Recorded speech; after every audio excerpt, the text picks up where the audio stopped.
I want to do 4 things in this video.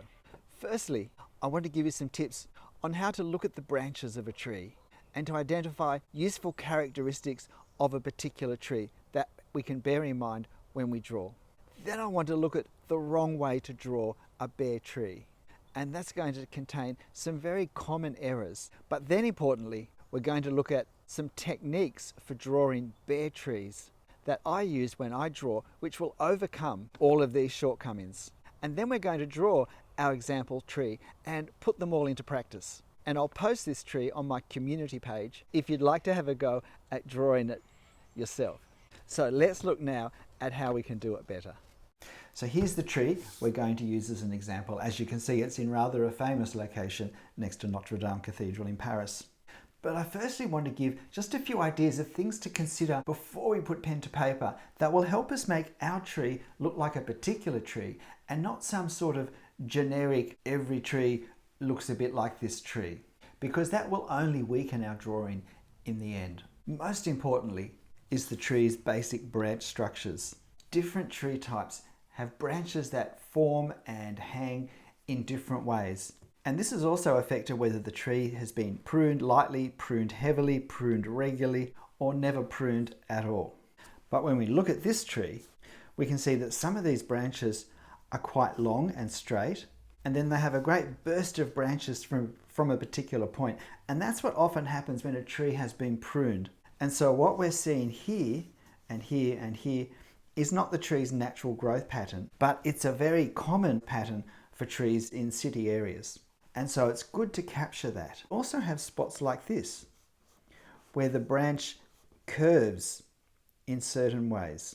And we want to make sure we capture these curves and these curves and these curves. Another thing to remember is that trees are in 360 degrees. Branches come out in all directions if we're looking down on the tree. But I see trees often drawn as if they only come out in a 180 degree straight line. And there's no sense of branches coming out towards me or going away from me, either directly or at an angle. It's like every branch simply comes off at right angles to the trunk. So looking to find where branches are coming closer or moving further away is important to creating a real effect, and particularly when the trunk is all fairly dark and so we can't really see which branches are in front of the others. But this branch here is actually coming towards us. This branch is coming towards us.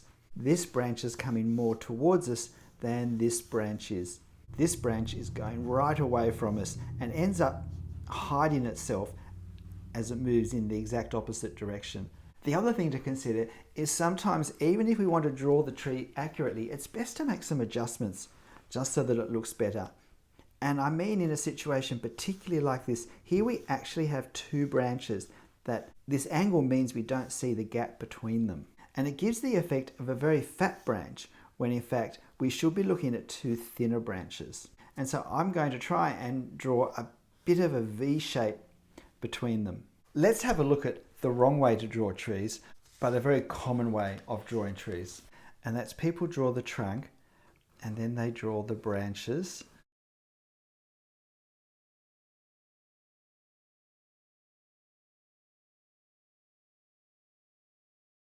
We end up with an effect something such as this. What's happened is the fact that we know that the branches start from the trunk and work out can mean that our drawing starts from the trunk and goes out. But that doesn't always give us very good line control over getting nice even thicknesses of our branches, particularly if this is something which isn't the main subject. So we're not investing too much time into it. What we end up with is long snake-like branches, which for some trees is how their branches form. But for many trees, this is not how their branches form, and certainly not in this lumpy way, which we end up getting with this way of drawing. What also happens is the branches tend to end up still being too thick when they get to the end, because branches definitely thin out into thinner and thinner and thinner branches and then twigs. And then finally they have just a leaf stem going past them. And drawing the bare branches this way tends to keep the branches thicker and lumpier right to where the leaves will join on. What's a better technique of drawing our tree? One that overcomes this lumpy, snaky result. Basically, it involves drawing in the opposite direction. So we have our trunk. We'll draw this tree again in a moment.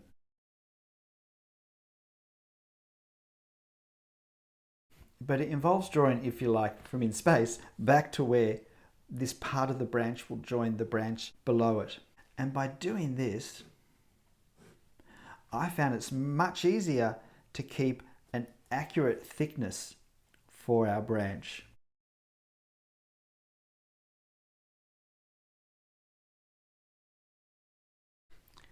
And it does depend a bit how we're going to render the branches, whether we're going to use line or tone. When we get to very close to the end of the branches, and I often go from the stem out, because that lets me get a nice feathered line which gets thinner at the very end. If I come in the other way, I can get a bit of a blob. Let me just show you what I was just drawing. So we move out with a light feathery touch for these final lines.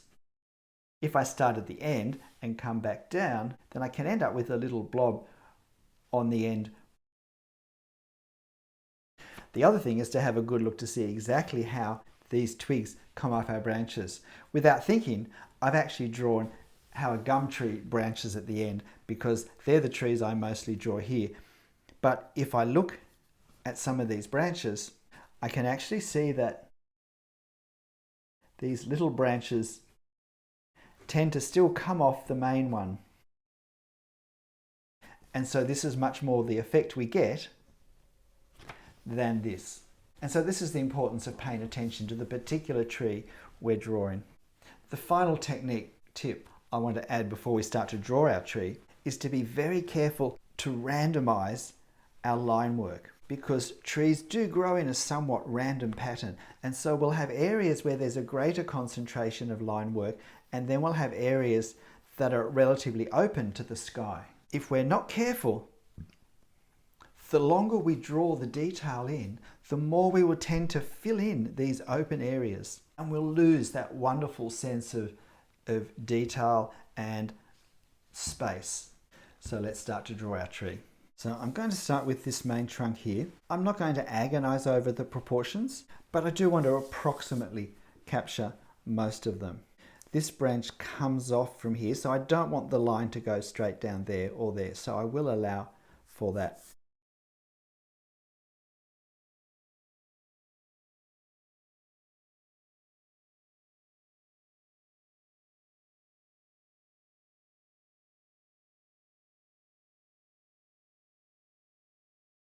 Exactly how we render this is up to us and how much time we want to spend doing it. But certainly on the larger of the trunks, I like to show in some way that they are in fact rounded.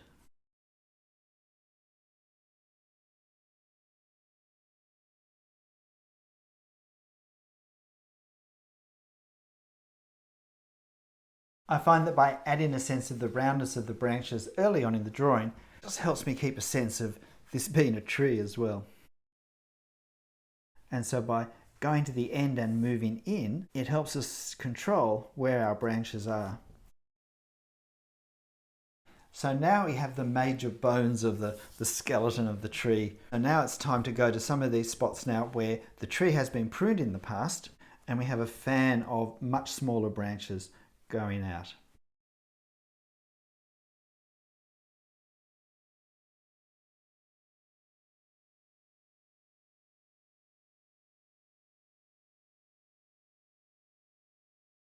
At this stage, we almost can't go wrong with any line that we make, because it is such a tangle of tree branch. Now we'll establish this section up here.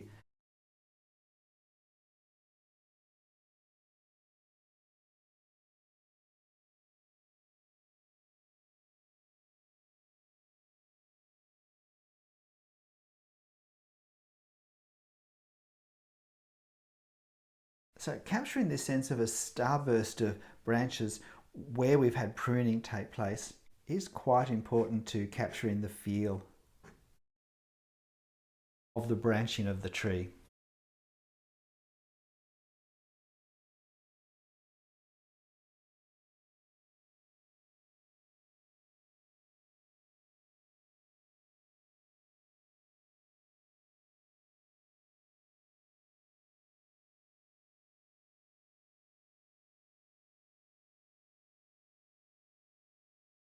G'day, I'm Stephen Travers. Please, if you find my videos helpful, then hit subscribe because that really helps me. And in the comments, please give me ideas of things that you don't think I've covered yet that you would find helpful in your drawing journey. Let's get back to our trees.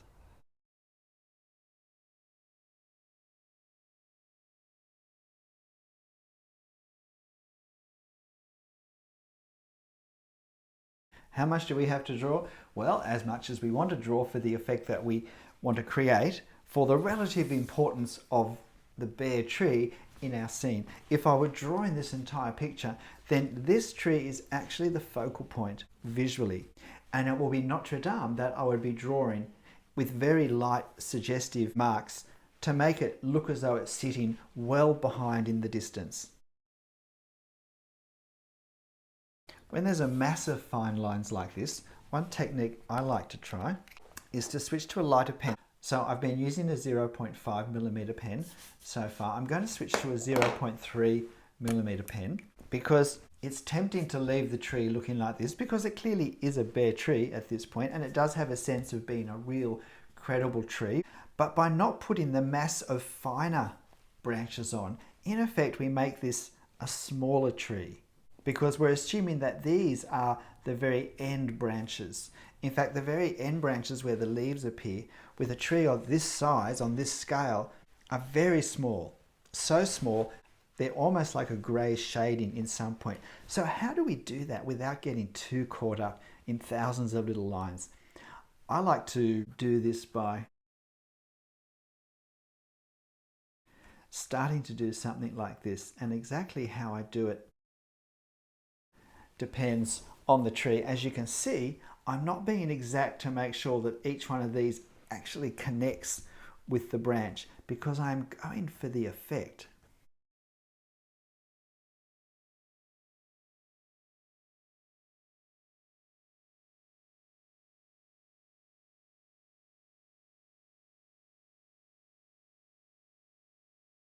While I'm drawing these lines quickly, none of them are being drawn carelessly.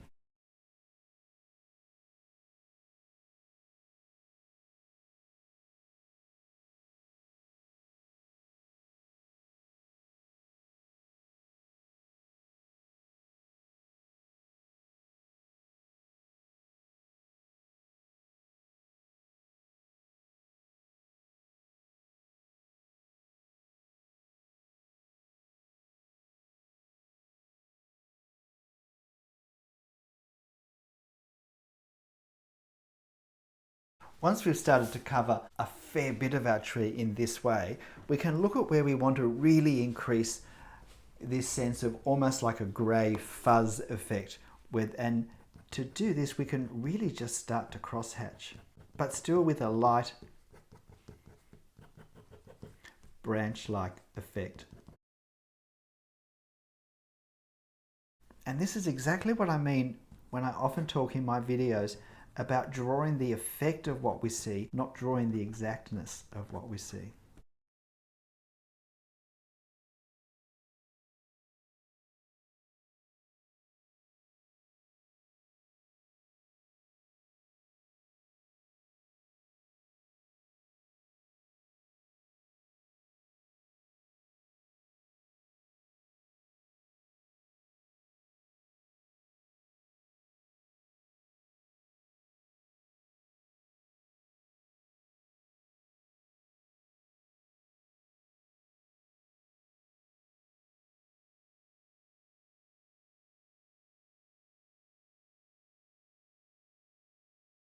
If we feel we've lost any of our branches in the tangle, it's helpful to put them back in just with a few